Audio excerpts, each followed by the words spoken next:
Titanic uncle? అవునమ్మా. First time చూస్తున్నారా uncle? లేదమ్మా, 25th screening.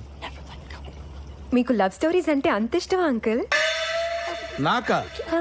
I hate love stories. మరి అన్నిసార్లు ఎందుకు చూసారు అంకుల్? టైటానిక్ ఎలా ముక్కలైంది, ఎలా మునిగిపోయింది, అందులో ఉన్న వాళ్ళందరూ ఎలా చచ్చిపోయారు, అది చూడటమే నా ఇంట్రెస్టింగ్ పాయింట్. నేనే కాదు, ప్రపంచంలోని వాళ్ళందరూ ఆ సినిమా అందుకే చూశారు. శుభమా అంటూ ప్రయాణికులందరూ టైటానిక్ షిప్ ఎక్కి వెళ్తుంటే కొవ్వెక్కి ఆ జాగ్గాడు రోజు ఇద్దరు లవ్ మొదలెట్టారు. కుచ్చుకుచ్చులు, డాన్సులు, బొమ్మలేసుకోవటాలు. వాళ్ళ వల్లే ఆ టైటానిక్ షిప్ మునిగిపోయింది. వాళ్ళ వల్ల ఏంటి అంకుల్? మరి నా వల్ల మునిగిందా చెప్పు. ఆ హీరో హీరోయిన్ ఇద్దరు కింద కార్లో ఏదో కింద మీద పడ్డారు. ఓకే, అంతటితో ఆగారా? పైకి ఎక్కారు. డెక్ మీద వాళ్ళు ఇష్టం వచ్చినట్టు ఓపెన్ ఎయిర్ లో రొమాన్స్ చేయటం మొదలు పెట్టారు.